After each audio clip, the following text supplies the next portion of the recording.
Hey guys, how's it going? I'm back here with another video, and in this video here, I'm going to do some analysis of this game where I beat level 8 Stockfish. That's part of the Chessnut Air app, and I let it have. Obviously, it gave me knight odds, and I played as white.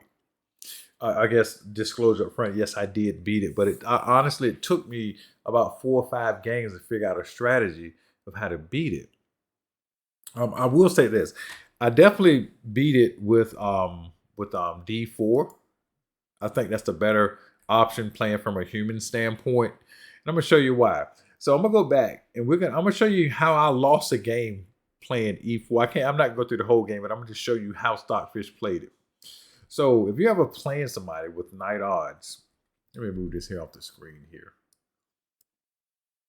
If you're ever playing somebody with knight odds and they play 1e4, all right, I'm show you how Stockfish started. And watch your strategy. Now, you're gonna be winning pretty much the whole while, but just watch how much play you get with this simple strategy here. Black responds with e5. Okay, what's natural here? For me, the most natural move, which is what I did. I'm not saying it's the best move, but I played knight to f3. Okay, Stockfish immediately busts open the center. You're just like, wait a minute. I'm up the piece here, right? So you got a dilemma here. Should you take on d5 or e5? So if you take, the one thing that I didn't want to do was, for example, if I take here and he pushed his pawn, have to deal with something like that because I've dealt with that in the Blitz game. And I was like, well, if I'm playing against a very strong computer, this just might not be a good idea to just allow him such a, caveman strategy, and he just might, outcalculate me somehow. So I ended up going knight to e5. All right. He went knight to d7, basically sacrificing a pawn. He's already a piece down. But watch this. When you take the pawn like I did, queen to g5. Now, black is eyeing this pawn here, hitting this pawn actually, eyeing this pawn. And his queen is just out. He's ready to castle. I mean, you have no pieces out at the moment. His bishop is out here. The castle is about to happen. And his bishop, is about to maybe come say bishop here or something like that. So as it stands, although you are still winning because you have a piece, an extra piece. I mean, if you're playing against somebody that's weaker than you, this would be kind of hard for them to deal with because it was kind of hard for me to deal with. And I played with no time limit, by the way, so I did not play with a time limit. Absolute discipline, blitz, or something like that. I would have lost this game here much faster. This game here, I think, made it to an end game here, but I'm not finished with the strategy yet. But I just thought that this here would be a good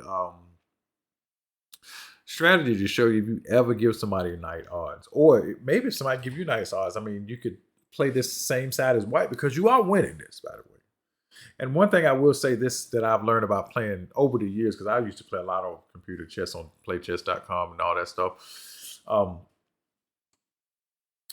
If you up a piece in knight odds, actually, it's harder to take advantage of that knight if you're playing against a stronger player than say if you was already had your pieces deployed and had an active position and the person say blundered a knight or sacrificed a knight incorrectly because you already got pieces. But in this case, you're starting from a fresh position. You have to be able to still deploy your pieces. And because the computer's already down a knight, they're seemingly going to play some rather unorthodox things like this here, and it might just throw you off a little bit. But again, I didn't have any time limit on, and I couldn't make a video about these games in real time because I would have just been quiet a whole while because, I mean, it was really, really tough still. Even the time I won was tough. We'll get to that in a minute. But anyway, on with the strategy here. So I go knight to c3, trying to save the pawn. I mean, this is fine. This is totally fine. So now he castles. Now look at this. This pawn, these two pawns here are still under watch. This right here is about, this rook is about to come with check. This bishop is about to deploy, which is pretty much what happened. I mean, this thing's a bit scary. And you also, for example, when I want to attack the queen with a pawn push, but if I push this pawn too far forward, I feel like that at some point, uh, c5 might be in the cards.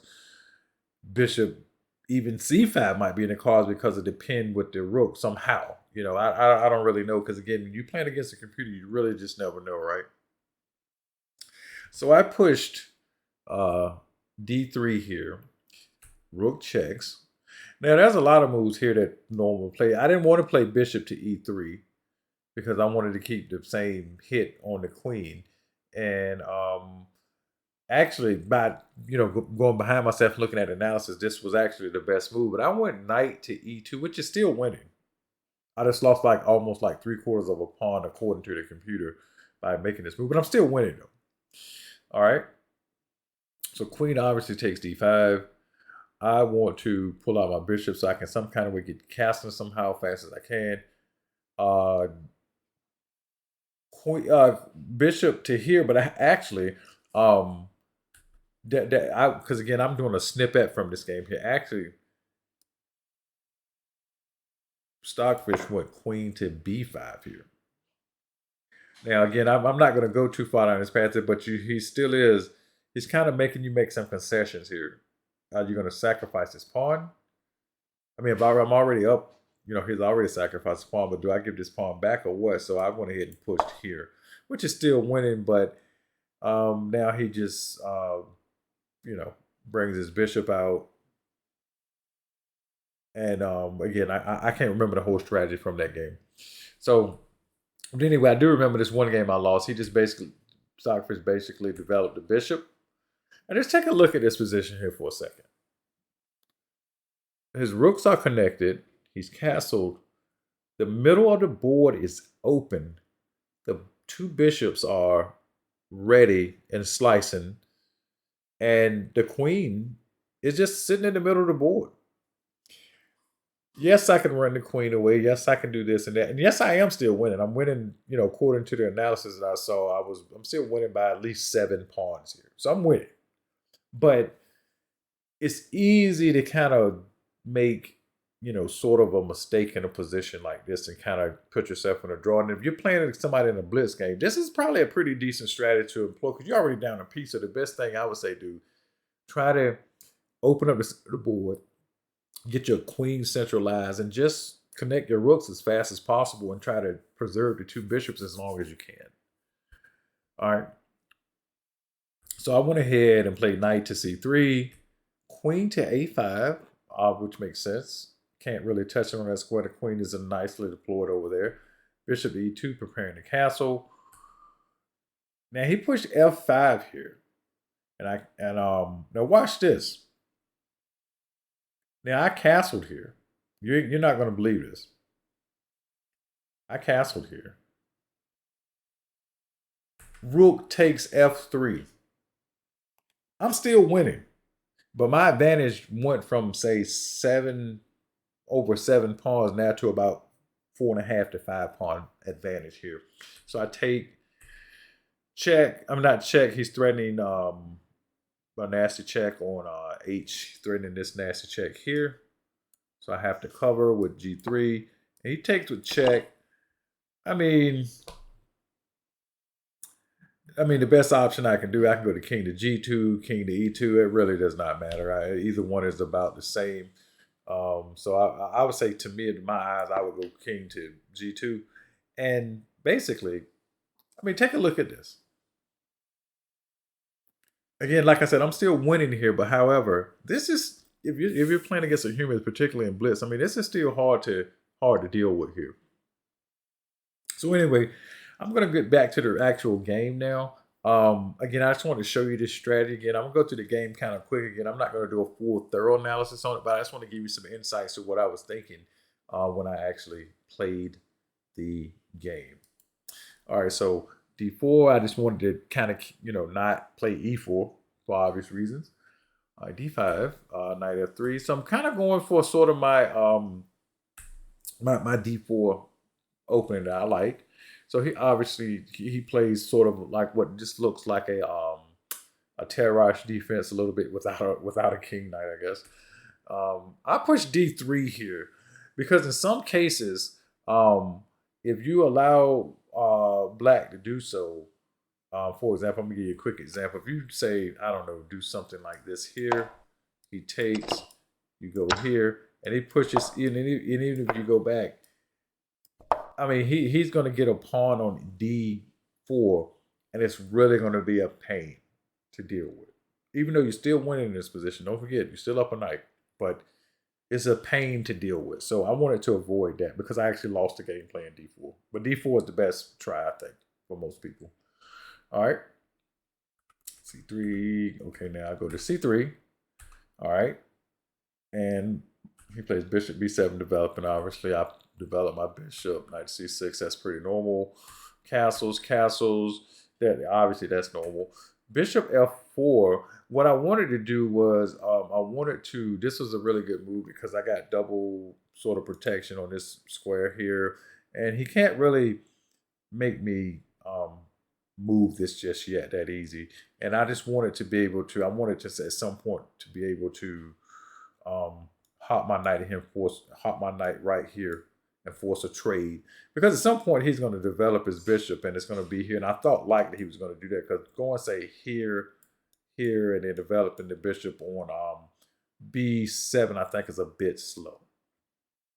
All right, so that was just what I thought. And that's actually what happened in the game. We'll see here in a second. So he goes queen to B6.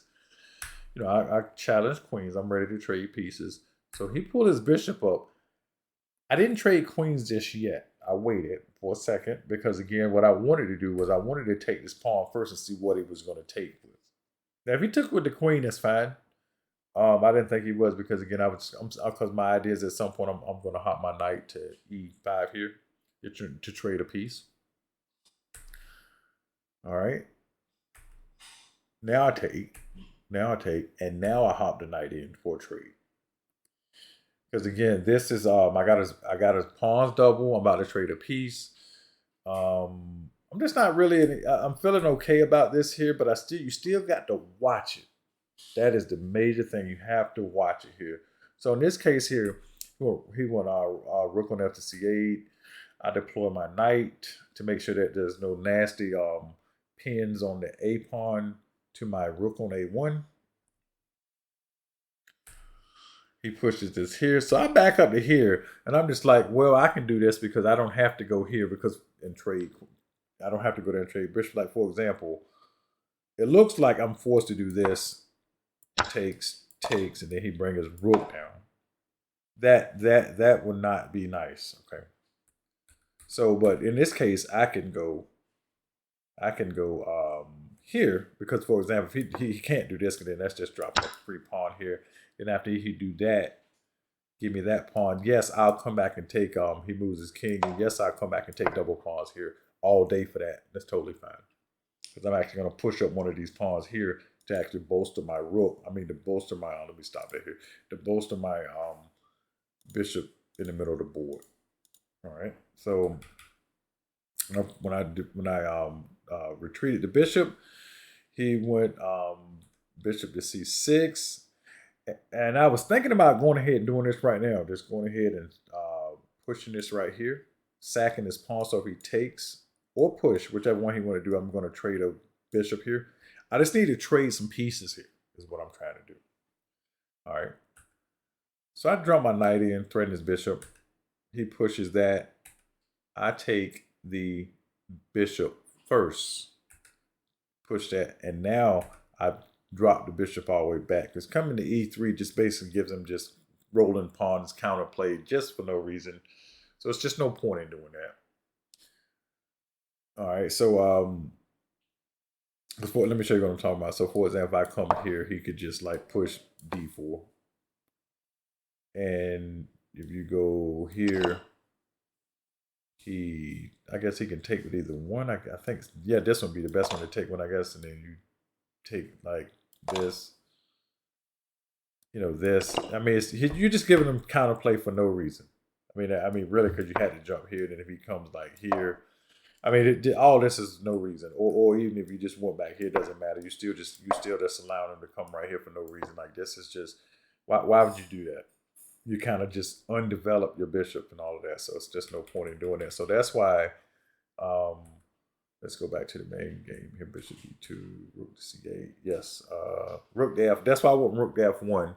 Just kind of trying to put some more pressure, or not put some more pressure, put another eye on the d file here. So king's up. Now, I guess, yeah, first I wanted to do this right here to make sure that the A line is taken care of, at least for right now. Now I am ready to push c4. Whether he take it or push it. I wanted him to take it, actually. If he take it, that'd have been great. But he pushed, which is what I thought he was going to do. I take trade here. He takes here. Now, again, just to show you, if he takes this, for example, and I take this here, well, I'm just going to come here like this. He takes this. I mean, look at those pawns, and I'm about to come here like this here. I mean, there's nothing really reasonable, you know, kind of do here.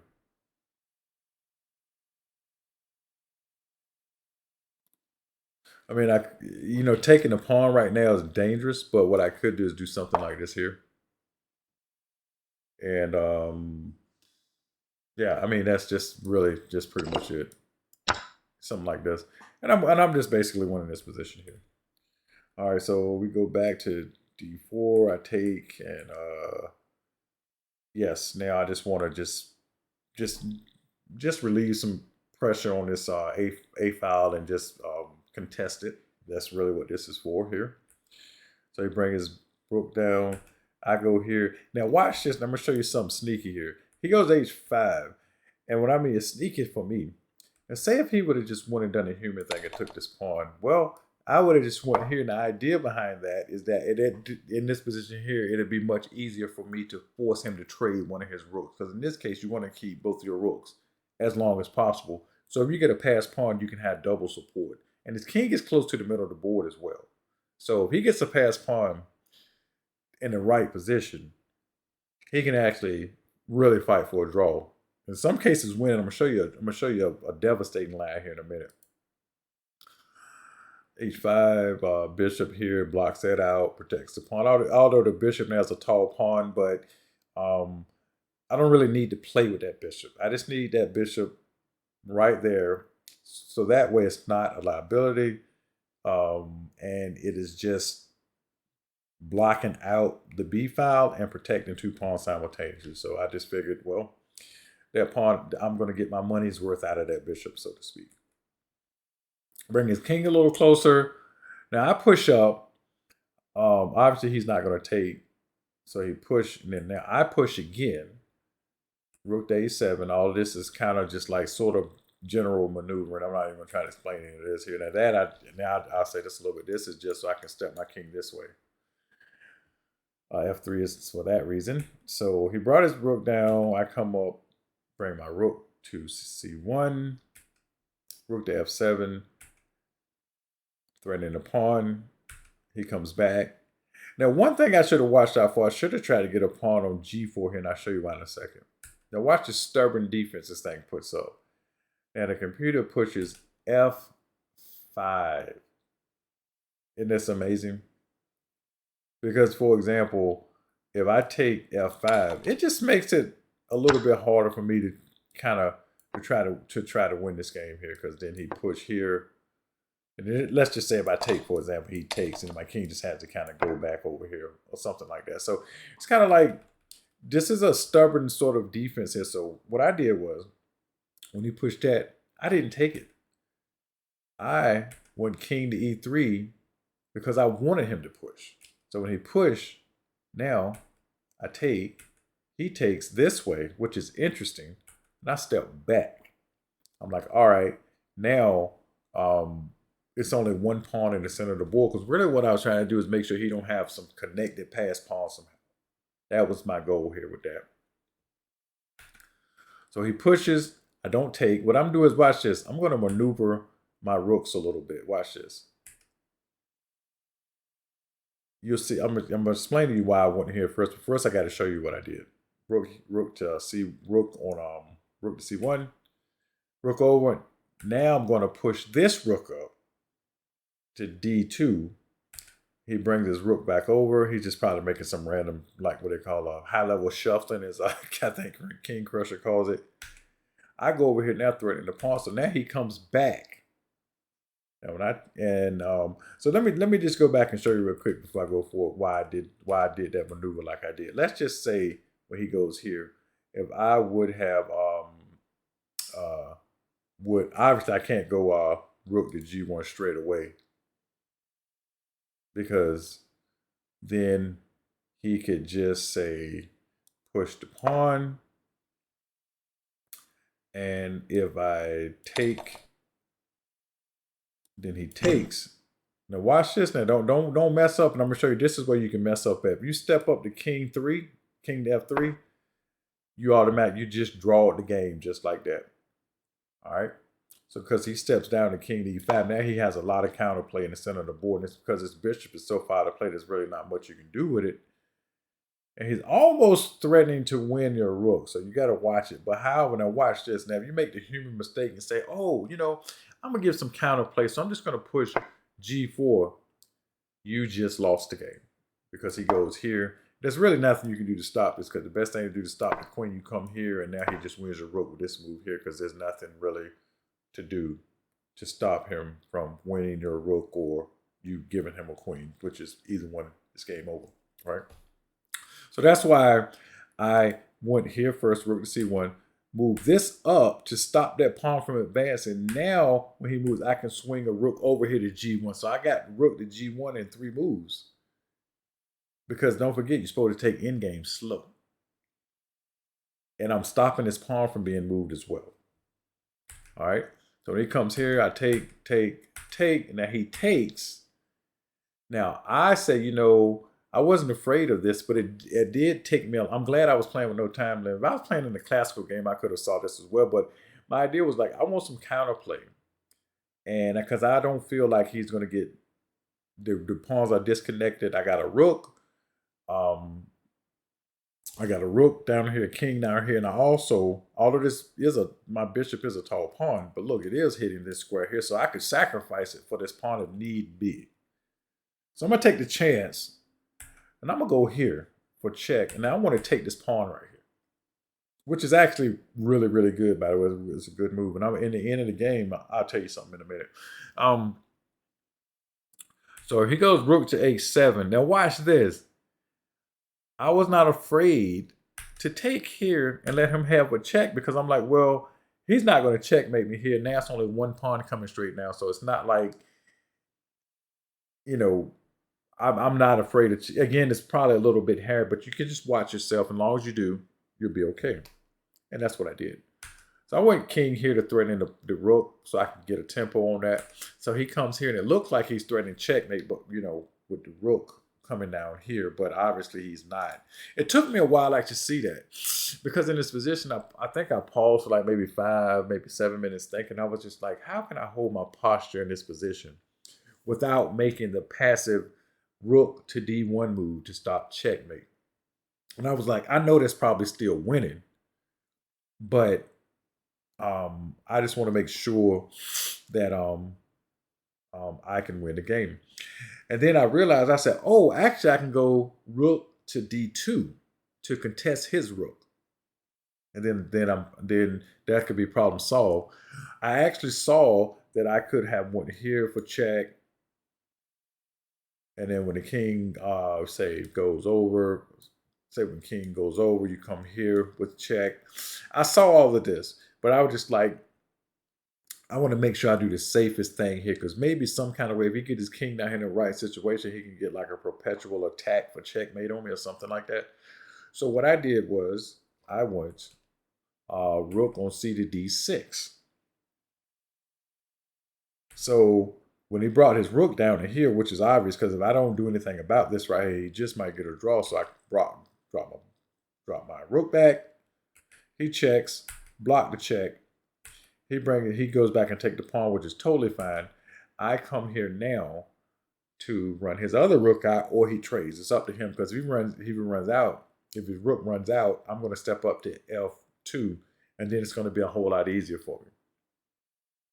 So he trades, takes. Now, even still, watch how tricky this computer plays a little bit. I'm going to show you. So he steps his king in. Obviously, I step my king up because I can't give him the opposition. That would be, kind of ridiculous to do that.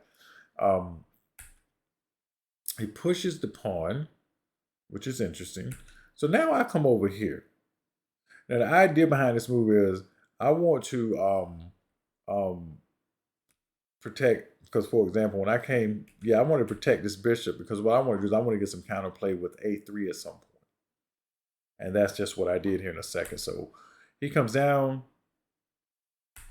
I push. He threatens my pawn, I push it again. So he comes over here. Now again, I got to watch this here because he's obviously looking to come here and take my rook. And then I'm pretty sure this would be winning for black. So what I did is I just stepped my rook up. He comes up here to check. Actually, I don't know what I saw a ghost. For some reason, I meant to go G1 here, but I want F1 here, which is okay. So he checks me again. I just go back up. He checks me again. Now I go to G1 because all it's doing is just forcing me to get tempo so I can have a move here. So he pushed. Now this is a tricky move. If I take the pawn here, obviously he's going to push and get a queen. This is still a draw, but in human terms, you likely will lose this game here. So maybe not. Maybe you wouldn't lose it though. But anyway, you just threw the game if you did that. So anyway, he checked here. I just step over with my king. And basically, he just gives me the pawn, which is right by him because there's really nothing he can do with that because I'm blocking his king off here. And eventually, I'm just going to take this pawn. So he might as well check. So it's just a little dance here. Now the rest of the game is pretty much just a matter of just moving myself up the board here. Now I just pull my bishop back to stop him from coming over. He brings his king over. I step my king up. I just came here just kind of just making sure I had like this available, this check right here to kind of push his king this way. So he actually, basically, this is kind of like the computer resigned and he kind of went to that file anyways. So I just step up. He steps even further away. I step up again into the snug little spot. Bring his king back. I push the pawn up. He comes up. Step my king up. Rook down. Check. Step my king back. And E3. And I just bring this over here just to, again, I just done this just because I just wanted to keep his king from crossing this file right here because, I don't know, just sometimes you can have a lapse and just lose a game. Not necessarily lose, but just have a drawn position like this somehow. So I just wanted to stop that, any potential of that. Rook F1, I push and get a queen. And basically, he checks me. And here, I'm not even going to play through the rest of the game because here it's just a simple mate. I mean, so, in fact, I just go through it really quick. I didn't do it optimally, so, but it's just because I was just I was really trying to be careful. And even though I wasn't playing with time, I still felt like I was because, again, if you're a chess player and, you play with clocks and you play online, you play with time, so you still get this inherent, at least I do anyway, I can't speak for everybody else, but I still get a sort of an inherent time feel. So anyway, I didn't play this position that optimally. I just kind of went like this, and the whole idea was that I didn't want him to like do some trick where I stalemated him somehow. So I just went ahead and just won the game very simply like this here, and that was it. That's the end of the game. That's the position that you saw in my community post if you want to go check that out. Very tough game, I gotta say. Again, I have shown that starting at Chessnut Air level 4 computer, that pretty much is a stockfish, basically near 4-strength stockfish. And if you just look up in the top right of this video in the card, you'll see a little white circle with an I in it for information. I'll have that video right there if you want to watch that as well. And also at the end of this video, I'll throw up a little graphic to show you. I actually put this into Lichess and let the stockfish there do analysis of the whole game. You'll see that pretty much I played nearly all, I can say the best moves, but nearly like I would say 95% of the best moves. Yes, I was up a night, but you still had to play this thing and earn it to beat it. And I gotta say, Stockfish is some kind of marvel, in that respect. So with that said, hope you enjoy this video, and I will see you guys very, very soon. Thanks a lot.